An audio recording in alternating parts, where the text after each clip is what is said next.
दोस्तों, हम अक्सर टेस्टी फूड की तरफ बहुत जल्दी अट्रैक्ट होते हैं, लेकिन जब बात करें हेल्दी फूड की, विटामिन्स की क्या इंपॉर्टेंस है ये हम जानने की कोशिश नहीं करते।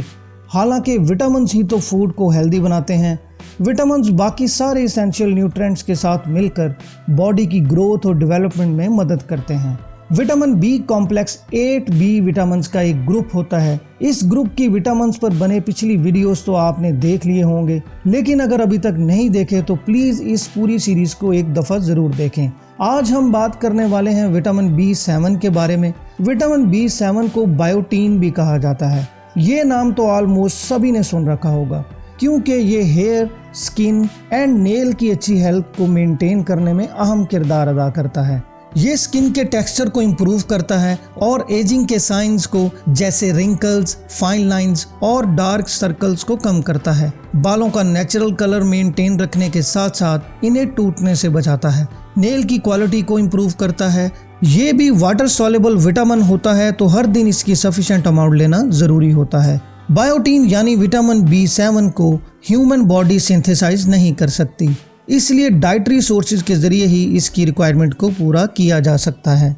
एक इंटरेस्टिंग फैक्ट भी आपको बताएं, ये विटामिन पहले विटामिन H के नाम से जाना जाता था। इसका एक और नाम भी था और वो था coenzyme R। Vitamin B7 body की मेटाबॉलिज्म और फंक्शनिंग में इंपॉर्टेंट रोल प्ले करता है, क्योंकि ये फूड को एनर्जी में कन्वर्ट करता है। ये हेयर, आईज, स्किन और ब्रेन फंक्शनिंग के लिए बहुत इंपॉर्टेंट होता है। शुगर लेवल और ब्लड को मेंटेन रखना, सेल्स ग्रोथ, फैटी एसिड्स की प्रोडक्शन के साथ साथ फैट्स और अमीनो एसिड्स के मेटाबॉलिज्म में भी काफ़ी मददगार होता है। ब्रेन सेल्स को रिपेयर करने में हेल्प करता है। ब्रेन फोग, डिप्रेशन और साइकोटिक कंडीशन की ट्रीटमेंट के लिए हेल्पफुल होता है। बीटा पैनक्रियाटिक सेल में इंसुलिन के रिलीज को कंट्रोल करता है, जिससे डायबिटीज कंट्रोल्ड रहती है। विटामिन B7 किडनी प्रॉब्लम्स को ट्रीट करने में हेल्प करता है और डायलिसिस के दौरान होने वाली पेन और मसल क्रैम्प्स को कंट्रोल करता है। आई विजन में इफेक्टिव होता है और रेटिना डैमेज से बचाता है। फैटल ग्रोथ का क्रूशियल पार्ट होने की वजह से विटामिन B7 यानी बायोटीन प्रेगनेंसी का मेजर पार्ट होता है। इसलिए विटामिन B7 अपनी डाइट में शामिल करना कितना ज़रूरी है आप यकीनन समझ चुके होंगे, मगर किन सोर्सेज से ये विटामिन हम हासिल कर सकते हैं ये पता होना भी इंतहाई ज़रूरी है।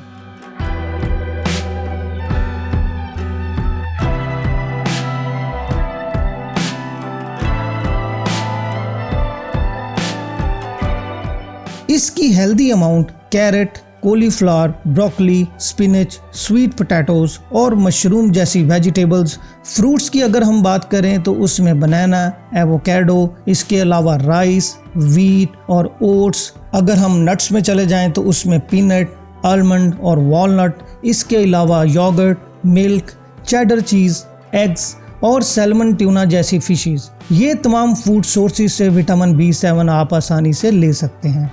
विटामिन B7 का सफिशिएंट अमाउंट अगर बॉडी में मेंटेन किया जाए तो आप आसानी से इन तमाम मसाइल से बच सकते हैं। लेकिन अगर ये बॉडी को ना दी जाए तो विटामिन B7 की ये कमी बायोटीन डेफिशिएंसी की शक्ल इख्तियार कर लेती है।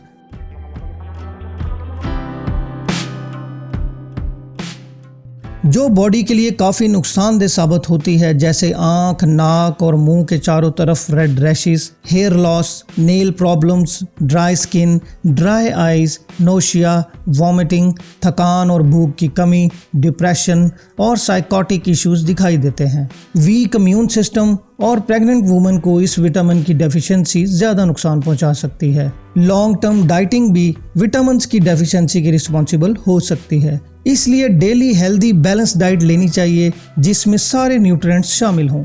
इस डाइट के बावजूद भी अगर इस विटामिन की कमी फील हो तो डॉक्टर से कंसल्ट करना इंतहाई ज़रूरी है, क्योंकि यूं तो बायोटीन बॉडी में ज़्यादा होने के बाद भी टॉक्सिक नहीं होता, लेकिन अगर इसे सप्लीमेंट्स के ज़रिए लिया जाए तो बॉडी में ये लेवल एक्सटेंड कर जाएगा, जिससे इम्यूनिटी कमज़ोर हो जाती है, डाइजेशन प्रॉब्लम, न्यूरोलॉजिकल इश्यूज़ और स्किन पर रैशेस हो सकते हैं। तो इसलिए एहतियात ज़रूरी है।